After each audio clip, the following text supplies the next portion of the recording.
소개해보도록 하겠습니다. 하이투자증권의 투자솔루션부 이동근 부장님 나와주셨습니다. 어서 오세요. 네, 안녕하세요.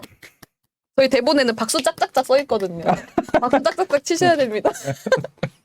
엄청 미소가 멋있으십니다. 감사합니다. 얼굴을 못 드십니다. 네, 안녕하세요. 원래 칭찬 같은 거를 받아본 스타일이 아니라 가지고 네. 예. 예, 굉장히 어색합니다. 저도 많이 어색합니다. 안 어색한 척 하는 건데 네. 아니 아까 잠깐 여쭤보니까 주말에 뭐 하세요? 이랬더니 주말에 공부하신다고. 준비할 자료가 많으시다고. 뭐 그건 뭐 이제 그 아까 앞에서도 두 분이 말씀해 주셨지만 장 자체가 저도 뭐 정말 그 흔히 얘기하는 이 시장 밥을 오래 먹은 사람인데 네. 여태까지 이런 장을 잘 경험을 해보지 못해가지고 네. 이 대응을 어떻게 해야 될지에 대해서 항상 고민이 많기 때문에 네.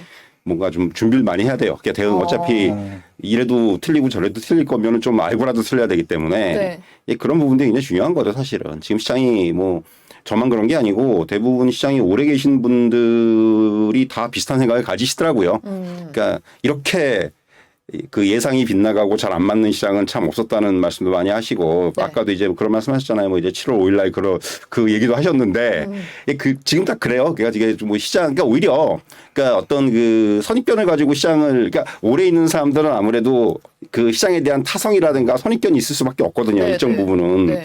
그걸 계속해서 시장이 깨고 있는 거죠. 그렇게 안 가고 네, 네. 따르게 가고 이런 식의 어떤 시장 흐름이 나타나다 보니까 그걸 이제 조금이라도 거기서 이제 그 간극을 좁히고자 하는 네네. 뭐 이제 그런 게 되게 중요할 것 같아요. 이현정 과장도 열심히 공부하는 사람이고 네. 예, 여기서 시장분들 어떻게 생각할지 모르겠지만 정말 공부 열심히 합니다. 네, 그렇다면서요. 네. 오늘 두 번째 날이지만 엄청 많이 듣습니다. 예, 공부 많이 그렇습니다. 하신다는 예. 말씀.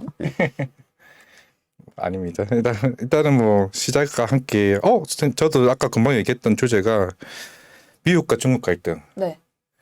부장님께서는 이거 부장님도 이렇게 생각하시는 건가요? 아니면은 이제 향후 사실 뭐 치포 동맹도 이제 얼마 안 남았고 예. 서서히 쪼기 시작한다라고 생각하는 건데. 그러니까 사실 예 그렇죠. 지금 아까 그 굉장히 저 중요한 얘기를 했는데 저는 아직 안 끝났다고 생각하거든요.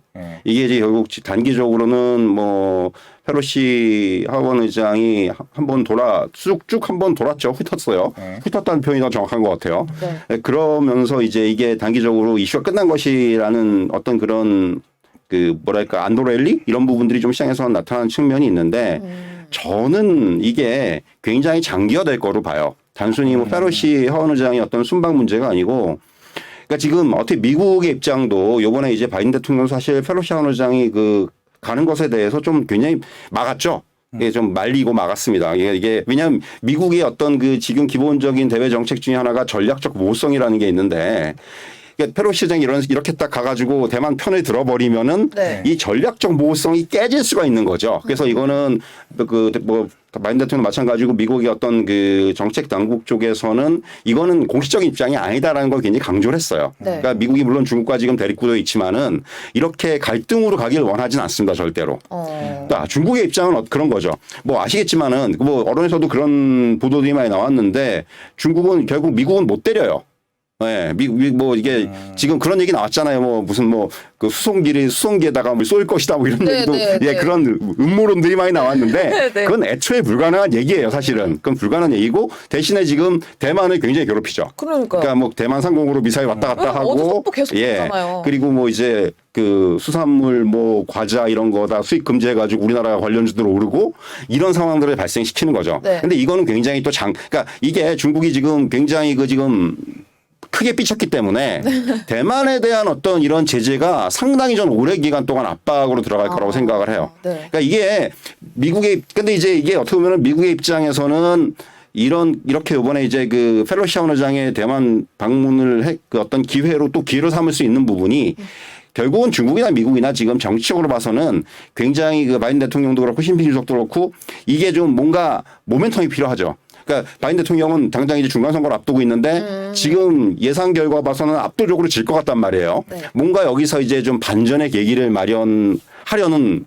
입장 이런 것들 우리가 뭐 이제 인권 중요하게 생각하고 자유 중요하게 생각하고 이런 부분들을 이제 아무래도 강조를 할 거고 시진핑 주석은 아시겠지만 이제 그 전당대회를 앞두고 그러니까 4연임에 이제 그야말로 포석을 깔고 있는데 여기서 이제 소위 말하는 체제 결속 이런 부분들이 굉장히 여기에 좋은 기회가 되는 거죠. 이게 우리는 이제 미국에 대해서 절대 물러서지 않고 단호하게 대응을 할 것이다. 뭐 이게 군사행동 이런 거 보여주고 네. 자 우리가 이 정도다. 이런 게 서로 굉장히 이거는 기싸움? 그렇죠. 기싸움도 그런 표현을 쓰죠. 그러니까 결국 의도하건 의도하지 않았든 간에 양측이 굉장히 여기서 취할 건 취하고 이익적인 측면에서 네. 뭐 이런 어떤 구도가 돼버린 거예요. 근데 이게 그렇다고 해서 뭐 단번에 끝나느냐 이건 아니고 왜냐하면은 앞에서 이제 이화정 감독이 얘기했지만은 여기서부터 중요한 건 치포예요. 이제 반도체 그렇죠. 동맹이죠 그야말로. 네. 미국이 이제 아시겠지만 미국이 처음에 이제 그 주도를 하고 있고 여기에 이제 일본, 대만, 우리나라가 들어가는 건데 사실 지금 요번에 뭐 우리나라 같은 경우는 펠로시 한의장을 대통령이 안 만났습니다. 이거 네. 굉장히 전략적으로 계속 뭐 여러 가지 얘기들이 나오고 있는데 어찌됐든 간에 우리나라 입장이 되게 좀, 이거 굉장히 이제 선택의 기로에 쓴 거죠. 치포에 들어가자니 그렇고 또 안 들어가자니 그렇고 이런 상황이 돼버린 거. 그래서 이제 아침에 제가 이제 기사를 좀 훑고 오니까 네. 우리나라의 이제 어떤 그 정책 당국 쪽에서는 치포보다는 조금 더 포괄적인 어떤 반도체 동맹. 여기에 뭐 이제 예를 들면 뭐 이제 우리가 강자라고 해서 네덜란드도 좀 끼워놓고 네. 이런 식의 어떤 좀 더 이제 복합체를 그런 쪽의 방향성 이런 걸 좀 얘기했다라는 기사를 제가 봤는데 어쨌든 간에 지금 미국의 입장은 이 치포를 어떻게든 간에 성사시키기 위해서 약간의 그 뭐랄까 이제 압력 이런 부분들도 행사하는 부분들이 있는 거고 이번에 결국 대만에서도 TSMC 만나고 뭐 이런 부분들이 다 이제 그런 것들의 일환이거든요 결국은. 그래서 어떻게 보면 이제 이런 그 치포를 통해서 중국을 굉장히 강하게 압박을 하려는 이러한 어떤 의도들은 굉장히 좀 요번에 이제 좀 제대로 나타났다 이렇게 말씀드릴 수가 있을 것 같고 그래서 이제 어떻게 보면은 오히려 이제 이런 그 치포의 결성이 가시화되고 이게 결정을 해야 되는 상황에서 이제 이런 그 미중 간의 갈등이 더 격화될 수도 있다는 얘기죠. 중국이 갖다 가만히 있지는 않을 거고 네네네. 절대로. 네. 그렇기 때문에 거기서 이제 조금 더 갈등이 격화될 수 있을 것이고 그러니까 그런 생각을 많이 해요. 저기 그 옛날에도 아니지만 어쨌든 간에 그 트럼프 대통령 때 한참 그 미중 간의 갈등이 첨예화됐을 때 여러분도 아마 시장 그때 반응이 어떻게 나타나는지 아시잖아요. 그러니까 시장 굉장히 안 좋았거든요. 그래서 저도 사실 걱정이 되는 게 지금 저는 뭐 하반기 이후에 시장에 대해서 긍정적으로 보고 있어요. 이제 자 저점은 나왔고 지금부터는 이제 반등장. 네, 반등장이다라고 생각을 하고 있는데 이제는 뭐 금리건 환율이건 무슨 뭐 이제 그런 것도 중요하지만은 지금부터는 이제 가장 앞서서 우리가 확인을 해야 되고 판단해야 되는 게 미중 간의 어떤 갈등이 여기서 어떻게 진행이 되느냐가 더 중요해질 수가 있다라는 거예요. 그러니까 정치적인 어떤 이런 요인들이 시장에 훨씬 더 영향을 크게 미칠 수 있는 그런 국면이 될 수 있다라는 이 부분이 저는 하반기에 굉장히 중요하다고 말씀을 다시 드릴 수가 있을 것 같고요. 그러니까 그만큼 이제 그 특히 이제 우리나라 입장에서는 뭐 앞에서 말씀드렸지만 이제 미국장이나 중국장이나 중국이나 미국이나 다 영향을 받는 상황이기 때문에 네. 이게 정말 어떤 어떤 정책적인 진행, 결정 이런 부분들을 어떻게 하냐에 따라서 상당히 좀 그 시장도 달라질 수가 있고 여러 가지 환경이 좀 달라질 수가 있다. 이런 말씀 드릴 수가 있을 것 같습니다. 그래서 보니까 이제 네. 어젠가 그젠가 이제 중국이 또 8월 게임판호 발급도 우리나라 또 제외시켜 버렸더라고요. 그렇죠. 이제 네. 서서히 이제 서서히 우리 조금씩 압박을 한다. 압박을 주고 야 너네 8월달 하기만 해. 생쥐 몰듯이 우리 또 몰고 있어요. 한동안 어제 게임 쪽 확 날아가길래 뭐지라고 생각을 했는데 서서히 좀 쪼기 시작하는 것 같아요. 예, 결국은 그게 뭐 실행이 되든 안 되든 간에 그런 어떤 일련의 액션들이 전부 다 이제 그 영향을 받을 수밖에 없는 거고 입장에서는 이제 압박을 받는 거죠, 계속해서. 근데 이제 제가 지난 시간에도 그런 말씀 여러 번 드린 적이 있는데 그럼에도 불구하고 또 어제 제가 또 하나 흥미롭게 본 기사가 네. 이건 조금 다른 얘기긴 합니다만은 삼성전자나 애플이나 최근에 중국산 부품 사용을 굉장히 많이 늘렸어요. 이게 굉장히 율배반적인 얘기거든요. 이거는 사실은. 일부러 그런 거죠? 일부러 그런 게 아니고 아니. 쓸 수밖에 없는 상황이 된 거예요. 쓸 수밖에. 네, 이게 그게 그러니까 제가 이전 시간에도 그런 말씀 드린 적인데 겉으로는 미국하고 중국이 굉장히 뭐 대립 구도고 하지만 앞에서 이제 우리가 미국이 어떤 그 무역 적자 얘기를 하면서 중국과의 관계된 무역 적자도 늘어났단 말이에요. 네. 그러니까 그만큼 이제 중국에서 아직도 여전히 뭔가를 갖다가 계속해서 들여오고 있는 거고 네. 뭐 이런 관계에 단절한다거나 이걸 뭐 줄이거나 이러진 않아요 절대로. 이게 저도 어제 그 애플린 삼성이 그 중국산 부품을 계속해서 늘렸다는 부분에 대해서 굉장히 좀 그럼 그렇지라는 생각을 했어요. 이게 무슨 얘기냐면은 필요에 의한 것들은 전부 다 이게 뭐 겉으로는 굉장히 막 정말 금방 전쟁 날 것 같지만은 네. 뒤에서 다 갖다가 쓰고 서로 간에 다 어떤 그 계약을 맺고 짜고 치는 건가요, 그러면? 그러니까 이게 굉장히 복잡한 거죠. 단순히 생각을 해서는 안 된다는 거예요, 제 얘기는. 그러니까 애플 같은 그러니까 뭐 또 어떤 분들은 이 중국의 어떤 그런 부품들이 안 좋은 거 아니냐 그렇게 얘기하는데 그렇지가 않다는 거죠. 삼성전자나 애플이 중국산 그러니까 어떻게 보면 과거에 마치 우리나라산 뭐 전제품 이런 것들이 우리가 얘기하는 가성비가 좋아가지고 이제 뭐 수출 이런 쪽에서 어떤 우위를 가진 것처럼 이제는 중국이 그런 입장이 된 제품들이 굉장히 많다는 거예요. 부품 쪽에서도. 그러니까 질은 나쁘지 않은데 가격 경쟁력이 굉장히 뛰어나다는 거예요. 예, 그런 부분 때문에 지금 최근에 어떤 그 원가라든가 이런 부분들 뭐 이번에 최근에 이제 어떤 인플레이션이라든가 이런 것 때문에 원가가 많이 올라와 있는 상태에서 애플이나 삼성전자도 뭐 이제 가격 비교하고 이러 보니까 중국 것산을 쓰는 게 가장 이익이 높다.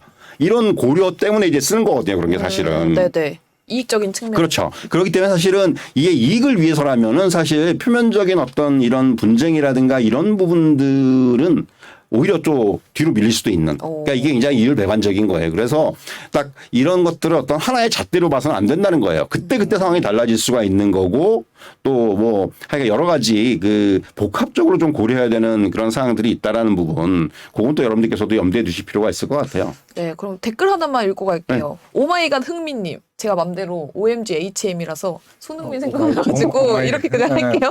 오마이갓 흥미님께서 칩보 참여하는 게 좋아 보인다는 댓글을 주셨는데 우리 부장님께서 어떻게 생각하십니까? 뭐 그거는 이제 지금 제가 뭐 그걸 판단할 문제는 아닌데 일단 이거는 어떻게 보면 어느 쪽이 더 우리나라한테 더 이익이 되는지를 먼저 봐야 되겠죠. 지금 당장 어떻게 보면 치포를 참여하는 게 어떻게 보면 조금 더 이익이 될 수도 있어요. 이게 왜냐하면은 결국 이 지금 미국이 바라는 것들은 미국 주도의 어떤 반도체 생태계를 완전히 여기서 이제 그 리빌딩을 하겠다는 거거든요. 쉽게 네. 얘기하면은 지금까지 좀 이제 중국이 뭐 이제 그 반도체 굴게 해가지고 계속해서 뭐 쫓아온 측면도 있었고 그리고 이제 그들의 영역을 점점 넓혀가는 뭐 동남아라든가 뭐 이런 그 제3세계 쪽으로 해서 넓혀가는 그런 측면 여기 유럽도 해당이 돼요 사실은. 그렇기 때문에 이런 부분들을 어떻게 하든 좀 차단을 하고 이제 완전히 미국 중심의 그 판을 새로 짜겠다라는 얘기인데 그렇다면은 지금 그러기 위해서는 미국이 엄청나게 여기다가 투자를 많이 할 거고 뭔가 혜택을 줄 거고 그리고 결국은 어느 정도는 그들의 의도가 상당히 맞아떨어질 가능성이 많다는 거죠.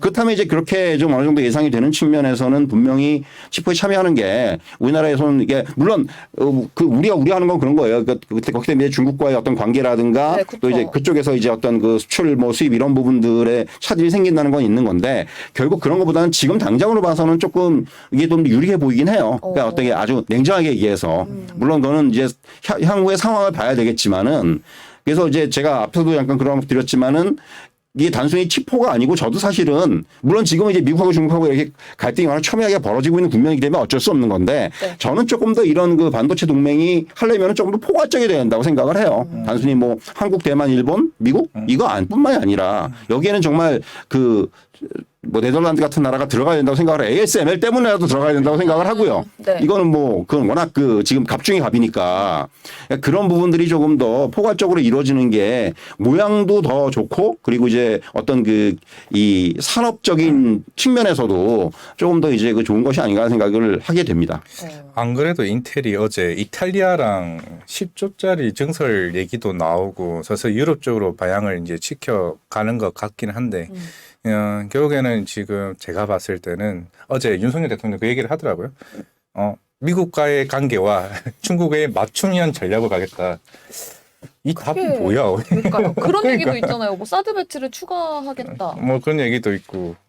실제적으로는 제가 볼 때 그때까지 가봐야 좀 시장은 변동성이 생길 것 같은데 제가 좀 팀장님한테 좀 궁금한 게 있고 사실 매주마다 금요일 보시니까 사실 부장님도 V자 반등은 안 나온다고 계속 하셨고 저도 어제 재밌는 질문을 던졌어요. 과장님은 저렇게 매일 진행을 하시면 여러 전문가를 직접적으로 만날 텐데 그분들의 뷰들은 다 어떤가요? 얘기했을 때 실제로 V자 반등이라고 얘기하신 분은 한 명도 없었어요. 다 U자 반등. 그 이유가 경기는 침체에 오고 있는 상태에서 유동성이 줄어들고 어제 사실 김성현 대표도 그 얘기를 했고 사실 뭐 블러드 총재도 뭐 9월 달에 뭐 75bp까지 올려야 된다라고 했을 때는 아직은 곧 단기 저점은 아니다라고 얘기를 하시는 것 같은데 네. 부장님도 그런 결과 비슷하신가요? 뭐 이전부터 뭐 이완희 관장 잘 알지만 저는 이제 V자 반등은 안 나온다라는 얘기 딱 누차 말씀드렸고 네. 지금도 그건 똑같아요. 왜냐하면은 저도 이제 비슷한 생각 갖고 있는 게 자 지금 반등의 형태를 V자 반등으로 보기는 어렵습니다. 이미 그렇죠. 우리가 이제 올해 연초 지수가 어느 정도인지 아실 거고 약 3,000 정도에서 떨어졌다고 생각을 하면은 3,000에서 2,260까지 왔다가 이제 2,460 한 200포인트 올라온 거죠. 뭐 이제 그게 뭐 한 달 반 정도 좀 200포인트 올라온 건데 그러니까 근데 여기서 지금 최근에 어떤 지수 흐름을 보면 굉장히 흥미로운 현상이 나타나는 것이 뭐냐면은 네. 이게 어떤 뭐 하루에 40포인트, 50포인트 이렇게 안 올라요, 절대로. 이게 되게 흥미로워요, 저는. 왜 흥미롭냐면은 과거에 반등이 이제 좀 많이 빠졌다가 반등 날 때는 그런 형태의 반등이 착착착 나고 뭐 이게 좀 또 내려가고 이런 식의 흐름이 나타났는데 지금은 그게 아니고 한 10포인트 많이 오르면 20포인트 차곡차곡 쌓아가는 반등이 나온다는 거죠. 네네. 근데 이게 시장의 입장에서는 훨씬 더 저는 긍정적이라고 생각을 해요. 이게 말 그대로 이제 차근차근 좀 밟아가는 이런 상승이 나온다는 거고 그래서 이제 지금 저는 오히려 이제 V자 반등보다는 최근에 좀 시장을 보면은 그러니까 그런 얘기를 하죠. 저점을 높여가는 반등이다. 그러니까 저점 2260이었다면은 그 다음 저점 한 2400, 그 다음 저점 한 2500 이런 식으로 저점. 그러니까 중간중간에 또 눌림목을 주고 숨고르기가 나와요. 이번에 사실 시장에서 제가 가장 좀 주목한 부분들이 시장이 우리나라 시장이나 미국 시장이나 한번 이제 좀 숨고르기가 나와야 되는 타이밍이었는데 거기서 이제 펠로시 하원 의장이 대만에 간 거예요. 공교롭게 딱. 그러니까 그 시점과 조정 시점이 정확하게 맞아떨어졌어요. 그래서 이제 마치 그것 때문에 시장이 조정을 받은 것처럼 돼버렸는데 사실은 그 이전에 이미 시장은 약간 우리나라 정도 마찬가지였고 숨고르기 형태들이 나오고 있었다는 거죠. 쉬어갈 타이밍이었다. 그렇죠. 차익 매물도 좀 나오고 있었고 그 당시에. 왜냐하면 그때 이제 차익 매물 나온 쪽이 성장주들이 1차 오르고 차익 매물이 나왔었어요. 그리고 이제 그거를 좀 극복을 하고 지금 다시 또 올라오고 있는 건데 이런 흐름들이 계속해서 시장에서 연출이 되고 있다라는 부분이 저는 굉장히 시장이 모르겠어요. 시장이 지금 뭐 제가 최근 몇 년 동안 본 시장 중에서는 반등장 중에서는 가장 견조해 보여요. 견조하다는 게 이게 좀 뭔가 확 오르고 또 확 빠지고 이런 시장의 성격이 아니고 지금은 굉장히 차근차근 밟아가면서 이런 장이 조정을 받더라도 훨씬 더 덜 흔들리고 그리고 여기서 이제 좀 더 이제 향후에 오를 수 있는 그런 룸을 많이 남겨놓는 시장이거든요. 그래서 저는 사실은 지금의 시장은 V자 반등보다는 이렇게 스텝 바이 스텝 저점을 높여가는 이런 식의 반등이 지금 아마 당분간은 좀 더 이어지지 않겠나. 물론 이게 제가 앞에서 말씀드린 그런 뭐 치포 관련된 얘기들, 또 미중 간의 어떤 그런 갈등 이런 부분들이 계속해서 시장에 어떤 영향을 행사할 수밖에 없기 때문에 저도 지금 섣불리 여기서 그럼 어디까지 오르겠냐라는 그 뭐 그런 질문에 사실 썩 이게 딱 어디까지 오르겠다라고 얘기하기는 어려워요. 이건 상황을 좀 더 봐야 될 것 같은데 아직까지는 지금 분명히 그런 반등의 영역이 이어지고 있다. 이렇게 좀 말씀드릴 수 있을 것 같고요. 여기에 이제 한 가지 더 추가하자면은 역시 수급이죠. 외국인 수급이 확실하게 바뀌었죠. 그러니까 올해 7월까지 누적으로 따졌을 때 외국인이 코스피 시장에서 16조를 매도를 했는데 7월 한 달만 떼어놓고 오면 2조 3천억 순매수를 했단 말이죠. 들어오고 있습니다. 예, 그리고 8월 들어오면서 계속 순매수예요. 지금 어디까지 코스피 6거래일 순매수입니다. 그러니까 이게 결국은 7월의 흐름이 8월까지 이어지고 있는 건 분명해요. 그렇기 때문에 그렇다면은 확실히 이제 외국인의 수급의 그 방향성은 좀 변하고 있다. 결국 지금 외국인이 현물 가지고 뭘 시장을 움직이는 게 아니고 선물 가지고 움직이죠. 그러니까 현물을 사면서 선물 가지고 이제 좀 눌림목이 그러니까 좀 숨고르기 나올 때는 선물을 팔아 가지고 좀 시장을 좀 빼는 이런 식의 어떤 패턴이 나오고 있어요, 시장이. 그러니까 이게 어떻게 보면은 뭐 제가 보기에는 이렇게 되면은 시장은 확실히 그 어떤 아래가 단단해지는 그러니까 그 바닥이 단단해지는 건강한 패턴이죠. 그야말로. 네. 그런 흐름들로 좀 변화가 되고 있고 그래서는 시장에 대해서는 이제는 어느 정도는 뭐 계속 드리는 말씀이지만은 시장이 이제 좀 안정세를 찾아가고 있는 시장이다. 그야말로. 이렇게 시장이 안정세를 찾아가고 있다는 게 왜 중요하냐면은 결국 그 안에서 그러니까 우리가 여러분들이 아마 좀 이해하기 쉽게 말씀드리면은 종목들이 놀기가 좋아요. 그러니까 종목들이 가서 이제 지수가 좀 딱 자리가 잡히면은 종목들이 이제 여기서 뭔가 반등이라든가 시세 형성이라든가 이런 부분들이 굉장히 자유롭게 나타날 수가 있다는 지금 거죠. 좀 우리 시장이 전도율이 높지 않아요? 그렇죠. 뭐 이슈 하나 딱 나오면 확 올라가고. 그것도 있고 이제 그동안 많이 그러니까 몇 가지 어떤 그 패턴이 있죠. 많이 빠진 것들. 예를 들면은 그러니까 낙폭 과대 순전히. 네, 그렇죠. 그렇죠. 이제 그런 것들 또 이제 실적, 2분기 실적. 2분기 실적 때문에 이제 최근에 부각이 되는 주식들 또는 이제 2분기 실적 안 좋은데 저점이다. 저점론. 여기가 바닥이야. 실적 바닥이다. 네. 그래서 하반기엔 좋아질 것이다. 이것 때문에 오르는 것들. 최근에 오르는 것들이 이렇게 여러 가지 그 패턴들이 이게 좀 약간 그 섞여 있어요. 혼재가 되고 있는데 결국 이러한 이러한 그 흐름이 형성될 수 있는 것 자체가 지수가 안정되고 있기 때문에 이런 흐름들이 혼재가 된다는 거예요. 그 안에서. 아직까지 근데 한 가지 이제 조금 남아있는 것이 뭐냐.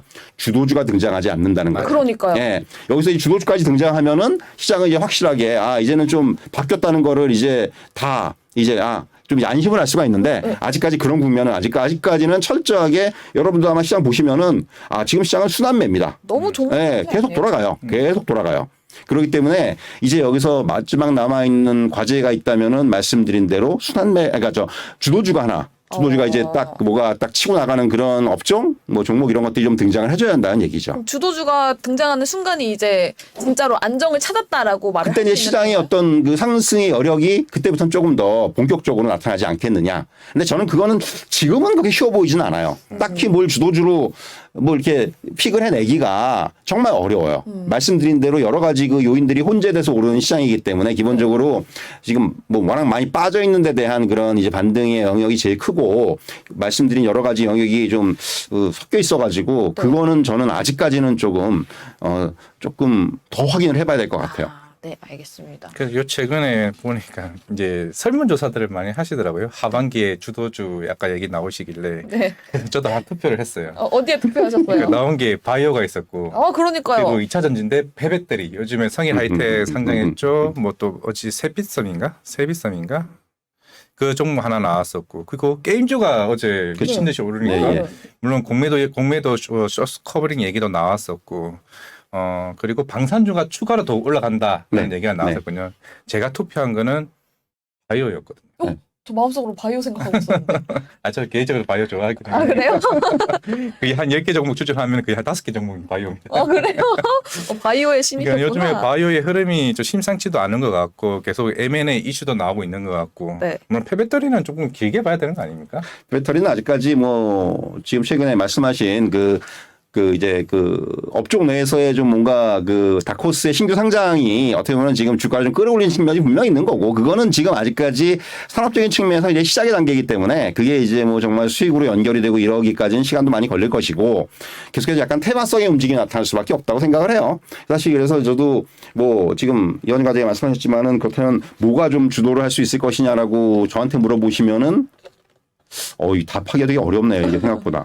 이것도 잘못 얘기하면. 잘못 얘기하는 게 문제가 아니고. 짤 도는 거 아니에요? 그렇게까지 이게 저도 아직까지 주도주가 되기에는 조금 부족하다. 여건들이.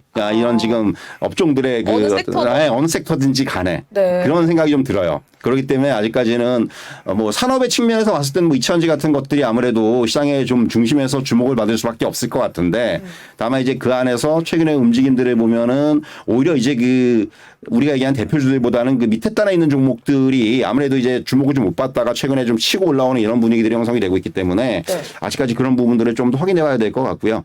바이오 같은 경우가 그나마 저도 조금 왜냐면은 바이오는 상대적으로 워낙 오랫동안 길게 조정을 받았고 장이 약하든 강하든 조정을 받았기 때문에 이제 그러한 어떤 영역에서는 벗어나는 이제 이러한 시점이 아닌가라는 생각을 좀 하고 있어요. 그래서 바이오 같은 경우는 그러니까 딴 거 다 떠나가지고 과거에 이제 바이오가 정말 좋았을 때의 주가 수준에 비하면은 지금 어떠한 종목들도 그거보다 다 반 이하로 내려와 있어요. 거의 최근에 좀 시세를 회복한 종목들도 있지만은 그런 측면에서도 이제 그런 매력적인 측면에서는 바이오는 분명히 매력적인 측면은 있다. 이렇게 좀 말씀드릴 수 있을 것 같아요. 근데 이번 주에 외국인 수급이 좀 바이오 쪽으로 가지 않았었나요? 지금 약간 이제 대형주들 이제 들어오고 있고 지금 아직까지 외국인 수급은 철저하게 IT 그리고 이제 반도체 그리고 이제 일부 경기 민감주들 이렇게 들어오고 있어요. 그러니까 이거는 바꿔 말씀드리면 아직까지 외국인의 수급이 이제 들어오고 있는데 이게 들어오고 있는 초기 단계라고 제가 판단을 하는 것은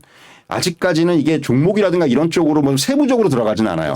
예, 아직까지는 시장을 사는 아직까지는 그런 영역이다. 네. 그래서 일단 우리가 마치 이제 그 장 많이 빠졌을 때 제일 수익률 좋은 게 ETF잖아요. 사실은 반등 시점에서 지금 딱 외국인의 수급은 딱 그런 게 아닌가. 이게 어느 정도 이제 우리 시장에 대해서 많이 빠져 있고 저평가돼 있고 가격 매력이 생기기 시작했다. 이런 차원에서의 접근이 아닌가. 이렇게 아직까지는 판단할 수 있을 것 같아요. 그럼 여기서 또 궁금한 게 생기는데 네. 순환매가 돌고 있는 이런 시장에서 ETF 쪽으로 눈을 돌리는 게 더 좋을까요? 아니면 종목을 좀 더 탐색해 보는 게 더 좋을까요?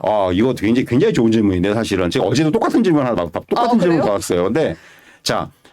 정말 본인이 약간 보수적인 성향의 투자자시라면은 지금은 ETF를 사도 괜찮아요. 사실은. 예, 이게 왜냐하면 이게 시장 따라가니까 어차피. 네네네.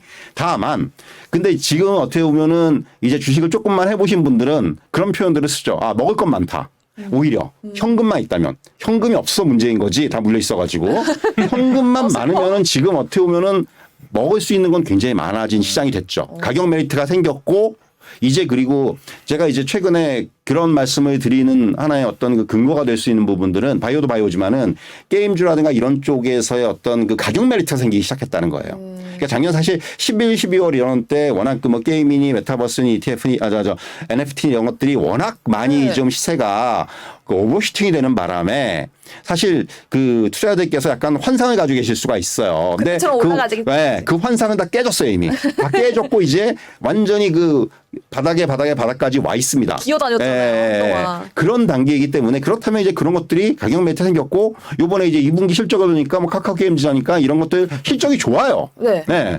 자, 그러면은 이제는 뭐가 좀 되겠구나라는 그런 심리들이 생길 수가 있다라는 거죠. 그래서 뭐 게임주뿐만 아니라 게임주 예를 들어 드렸지만은 이런 식으로 시장에서 이제 먹을 게 좀 많아지기 시작한 이러한 어떤 지금 단계이기 때문에 그러면 이제 시장에 조금 본인이 그래도 주식투자 경력이 좀 있으신 분들은 지금은 뭐 이제 보수적인 분들이 ETF를 사는 거지만은 그렇지 않으신 분들은 지금은 종목을 좀 찾아 나서는 그러니까 찾아 나설 때 자, 최근 장에서 제가 하나만 말씀드리면은 뭐냐면은 지금은 시세가 막 나는 종목을 따라가서 수익 내는 건 그렇게 쉽지가 않아요. 생각보다. 막 올라가는 게 더 올라갈 것 같은데 아직까지 그런 장은 아니에요. 지금은 오히려 아직 못 오르고 있는 것들에서 뭔가 픽을 해서 그 거기서 이제 그 종목을 좀 찾아야 되는 장이에요. 그러니까 제가 앞에서 이제 순환매가 이어지고 있다라는 표현도 그래서 쓰는 말이고, 그러니까 결국 올라가는 것들은 또 조정을 받습니다.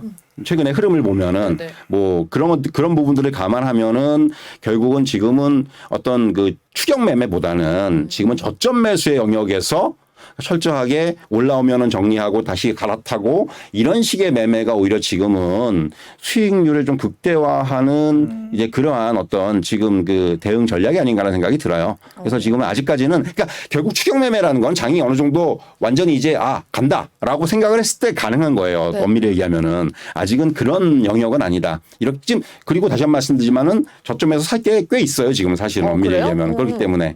예. 그렇게 말씀드릴 수가 있는 거죠. 그럼 게임 섹터가 어제 올랐다고는 해도 아직까지는 저점이잖아요. 그렇죠. 예전에 비하면.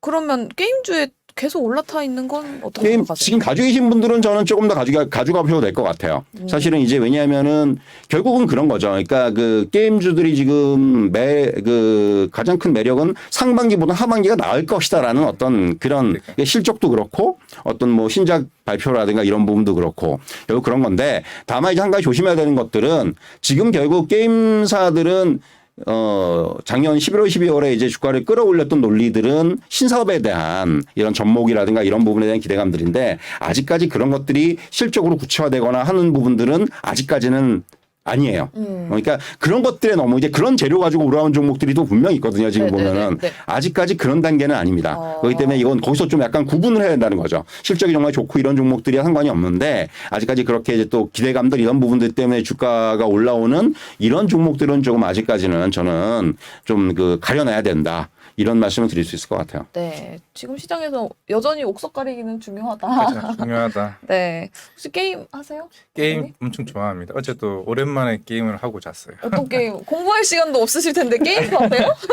원래 콘솔 게임은 좋아해서 그래서 항상 게임주 얘기할 때 이제 하반기가 기대하는 콘솔 게임에 대한 부분은 있는데 물론 부장님 말씀대로 뭐 상반기보다는 하반기가 좋아질 수는 있겠지만은 물론 어제 올랐던 거 위메이드였죠. P2E POE 관련이나 이쪽이잖아요. 네. 뭐 이제 또 새로운 거 뭐 하시긴 하셨는데 제가 볼 때는 이제 AC 소프트나 이제 펄어비스 같은 경우는 물론 신작에 대한 기대감이 있을 수는 있겠지만은 이게 흥행을 보고 도다리도 두들겨 보고 가자라는 의미고 이제 컴투스나 이쪽은 또 좀 다르게 봐야 된다고 생각을 해요.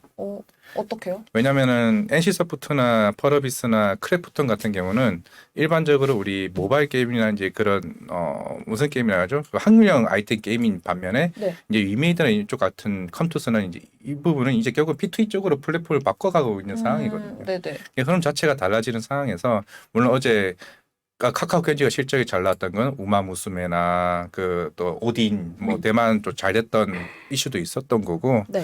그런 흐름 자체가 이제 좀 뒤바뀐다 생각을 해야 돼요. 게임주가 하나로 가야 되나? 제가 볼 때 그건 이제는 아닌 것 같다. 거기서도 갈라야 된다. 네. 그리고 또 모바일 게임 여기서 컴투스가 조만간 컨트버스가 나오죠. 컨트버스가 이제 메타버스 관련인데 만약 이쪽에서 흐름이 좋게 나오게 되면 또 컴투스 쪽으로 몰릴 수도 있는 것 같고 그러게 되면은 제가 볼 때는 위메이드 카카오 게임즈 컴투스 쪽으로 흐름이 흘러가지 않을까라고 생각을 하고 있습니다. 네, 알겠습니다. 그러면 사전 예약자 수를 보면서도 게임주에 들어갈 수 있잖아요. 예, 근데 그렇게 하다가 막상 오픈했는데 실망감과 재미가 함께 주가 빡.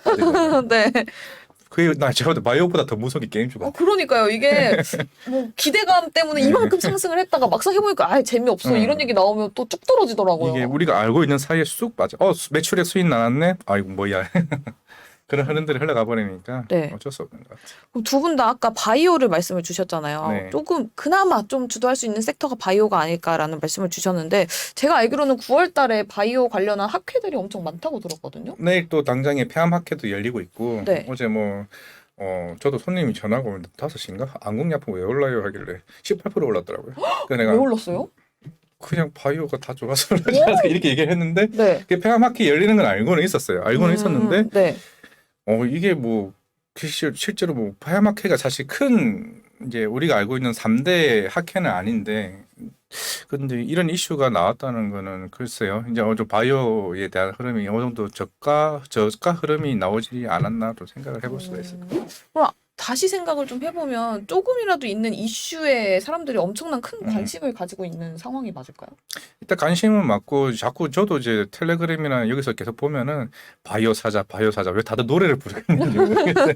물론 저도 바이오를 좋아하긴 하는데 특히 젊은 친구들이 이제 한참 이제 운용사나 이쪽에 있던 친구들이 바이오 얘기를 요즘 나오기 시작하긴 했어요. 바이오는 한 방이 있잖아요. 네, 올라가면 쭉 올라가잖아요. 뭐 각 이제 종목마다 스케줄이 있으니까 네. 임상 스케줄에 따라서 이제 어느 정도 다가오는 흐름들이 나온 부분이 조금 바이오의 하반기에 자꾸 어제도 보니까 암젠도 뭐 인수 얘기 나오고 서서히 이제 글로벌 파마들에 대한 흐름들이 M&A로 시작을 해서 투자를 하기 시작을 했다.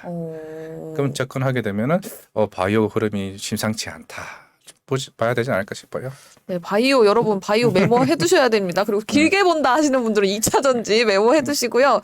그러면 저희가 또 이 상승 흐름이 계속 언제까지 이어질 수 있을지 이야기를 해봐야 되는데 이 시장 흐름에 대해서 힌트를 얻어볼 수 있을 만한 지수 확인할 수 있는 그런 게 있을까요? 뭐 사실 이제 결국 중요한 것은 오늘 밤이죠. 오늘 밤에 그 고용 지표가 어떻게 나오냐가 굉장히 중요하고 제가 이전부터 이제 그 고용과 관련해서는 어제 사실 그 신규 실업보험 신청자 수는 많이 좀 늘었어요. 사실 이제 이게 최근에 그래서 제가 지금 좀 체크를 하고 있는 부분인데 이것이 어떻게 보면은 그 연준의 스탠스에 굉장히 영향을 줄 수밖에 없죠. 고용지표가. 지금 연준이 믿고 있는 건 고용인데 결국 만약에 고용지표가 조금 그 부진하게 나오면 결국 경기 침체에 대해서 조금 더 가시화될 수 있는 부분이 생기는 거기 때문에 결국 이 부분이 제일 중요하다고 생각을 해요. 그래서 이제 오늘 밤에 나올 고용지표가 굉장히 중요하다고 말씀드릴 수가 있겠고요. 그래서 결국 결국 연준이 뭐 계속해서 그런 말씀드리지만 하반기에 가장 중요한 것은 뭐 어느 정도 인플레이션 피크아웃에 대한 기대감들은 시장에 이제 반영되기 시작한 거고 그렇다면 이제 그 반대편에 있는 경기 침체에 대한 우려 또는 이제 실질적인 진행 이런 부분도 연준이 어떻게 차단할 수가 있는지 결국 이건 이제 금리의 어떤 속도를 가지고 차단을 할 건데 그런 부분들이 어떻게 진행되느냐가 시장에서는 가장 중요한 어떤 그런 그 요인이라고 시장을 결정하는 그런 요인이라고 할 수가 있을 것 같고요. 같고요. 앞서 말씀드린 이제 국내 시장만 놓고 보면은 사실 어떤 그 외국인의 수급이 지금 이제 들어오기 시작을 했고 네. 이런 부분들이 시장을 어떤 지탱하는 더 나아가서는 시장을 이제 좀 더 올라갈 수 있게 하는 그런 어떤 원동력이 될 수가 있기 때문에 그런 부분을 감안한다면 저는 뭐 시장에 대해서는 이제는 조금은 이런 너무 긍정적인 표현이 될 수 있겠지만은 조금은 안심해도 되는 시장이 나오지 않겠느냐. 지수적인 흐름에서는. 그러니까 뭐 비근한 예로 물론 이제 우리 시장만 그런 건 아니지만 최근에 앞서 말씀드린 뭐 이제 페로시 하원 의장의 대만 방문 이런 이슈들이 사실 작은 게 아니에요. 큰 건데. 네. 근데 그거 갖다 시장이 정말 빠르게 소화를 시켰다는 거죠. 물론 이게 앞으로 이제 불신 정도 남겨놓고 있겠지만은 네. 일단 시장의 반응은 이게 이제 이전 시장과 좀 다르다는 게 무슨 얘기냐면은 결국은 지금은 지난 시간에 그런 말씀 드렸지만은 이제 악재들이 그냥 시장에 막 압도적으로 반영되는 국면에서 좀 벗어나서 이제는 호재들의 어떤 이런 부분들을 시장에서 좀 더 증폭시켜서 반영하는 지금은 딱 그런 시장의 흐름이 아닌가라는 생각이 들어요. 근데 이런 흐름들이 계속해서 이어질 것으로 보여지기 때문에 말씀드린 대로 이제 시장은 정상화 과정으로 갈 것으로 보여지고 결국 뭐 지금 이 시장이 이제 우리가 시장이 하락하기 시작한 게 본격적으로 하락한 게 6월이에요. 우리나라 시장만 놓고 봤을 때는. 네네네. 6월 초에 지수대가 한 2,600 선에서 움직였었거든요. 네. 그러니까 결국은 저는 1차적인 목표치는 그 정도예요. 반등의 목표치는. 물론 될지 안 될지는 모르겠어요. 그러니까 지금 많은 그 시장을 보는 애널리스트들도 하반기 목표치를 낮춰가지고 하반기 목표치 2,600으로 잡는 사람들도 많거든요. 그러니까 이게 그만큼 지금 이게 올라오는 게 그러니까 이게 빠진 것만큼 올라오는 게 생각보다 쉽지가 않아요. 물론 그게 또 이제 상황에 따라서는 굉장히 빠르게 또 회복을 할 수도 있겠지만은 그래서 일단 저는 1차적인 현실적인 목표치는 그 정도가 돼야 되지 않겠습니까? 빠지기 시작할 무렵에 지수대. 이제 그 정도가 우리가 1차적으로 가질 수 있는 현실적인 목표치가 아닌가라는 생각이 들고요. 결국 그 안에서 저희가 앞서도 강조드렸지만은 종목을 어떻게 이제 잘 찾아 나서는 작업 이런 부분들이 굉장히 중요하다. 이런 말씀 드릴 수 있을 것 같아요. 그 종목을 어떻게 찾아요? 열심히 돈돈해서. 방송을 엄청 잘하시네. 또 돈돈해서 찾아야 된다고 홍보를. 6개월 짬밥입니다. 제가 완전 후배잖아요. 저 이제 이틀 병아리. 알겠습니다. 열심히 잘 이끌어보겠습니다. 저 좀 이끌어주세요. 네, 알겠습니다. 그러면 지금 연준에서 매파적인 발언이 이어지면서 9월에 기준금리를 50bp 인상 확률이 80에서 60%로 떨어졌다는 일각에서 얘기가 있잖아요. 뭐 사실 이제 이게 아시겠지만은 저는 이게 연준에서 좀 이제 지금 너무 분위기가 또 너무 이제 분야 쪽에 너무 긍정적으로 마치 이제 이런 인플레이션이나 이런 거에 우려는 다 끝났다고 생각들을 하니까 연준 의원들이 좀 제동을 얻었다고 생각을 해요. 그러니까 지역 연준 총재들이 최근에 어떻게 보면은 메리데일리 샌프란시스코 연준 총재라든가 로이터메스터 클리브랜드 연준 총재라든가 우리의 메파의 거두 제임스 블러 세인트루이스 연준 총재라든가 똑같은 얘기를 했어요 결국은. 그러니까 추가 금리 인상에 대해서 열어놔야 된다라는 얘기에 공통적으로 봤을 때 왜냐면은 인플레이션이 안정됐다는 증거를 아직까지 못 찾았다는 거죠. 이게 맞죠 아직까지는. 이게 정말 피크아웃이 항상 이 정점이라는 거는 지나가 봐야지 알 수 있는 거기 때문에.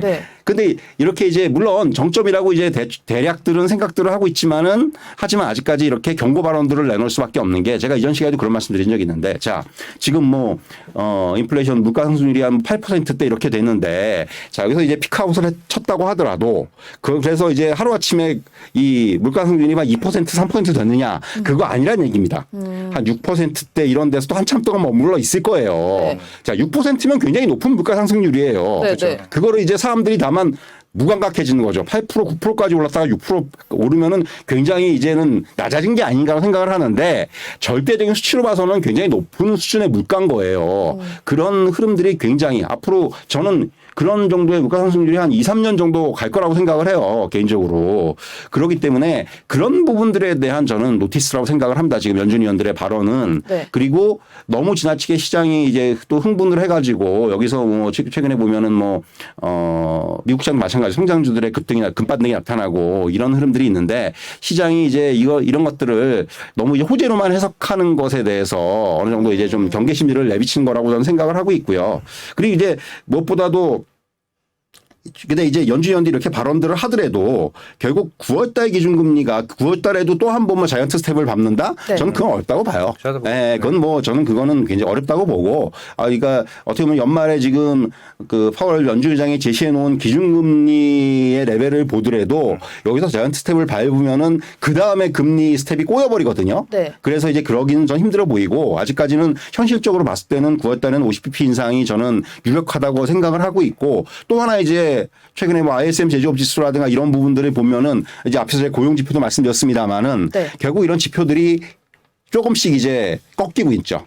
꺾이면서 이제 정말 경기 침체에 대한 어떤 시그널들이 이제 좀 더 구체화되는 것이 아닌가라는 네. 그러한 해석들을 할 수밖에 없기 때문에 결국 그렇다면은 연준이 금리 가지고 속도 조절을 할 수밖에 없는 이제 그런 상황이 될 겁니다. 그렇기 때문에 사실 최근에 이제 연준 위원들의 발언에 대해서는 또 시장이 조금 아이쿠야 하는 반응들이 나타나고 있는데 네. 저는 그럼에도 불구하고 결국은 연준의 어떤 속도 조절이나 이런 부분들은 하반기에는 좀 가시화될 것이다. 이런 말씀 드릴 수가 있겠고, 결국 이것은 시장의 입장에서는 계속해서 이거는 시장 환경의 측면에서는 분명히 긍정적으로 작용할 수밖에 없습니다. 그건 여러분께서 염두에 주실 필요가 있어요. 네, 알겠습니다. 네, 아니요. 무슨 거죠? 그냥 웃겼어요. 댓글 보면서. 아니야. 댓글 열심히 얘기 보고 있다가 네. 그냥 네, 앞으로 제가 열심히 많이 가르치겠습니다. 제가 많이 회초리 맞으면서 네. 배우려고요. 네. 그래서 저 오늘 반바지 입고 왔잖아요. 종아리 맞으려고. 그래요? 네. PD님 회초리 좀 가지고 오세요. 무서워. 저 오늘 뭐 잘못했나요? 농담이에요. 제가 또 이렇게 슬쩍 네. 보니까 주식시장 주요 일정을 보고 계시네요. 그냥 다음 주 일정도 있으니까 한번 네. 체크 한번 해봤어요. 좀 알려주세요. 혼자만 하시고. 네, 알겠습니다. 그러면 우리 이동근 부장님.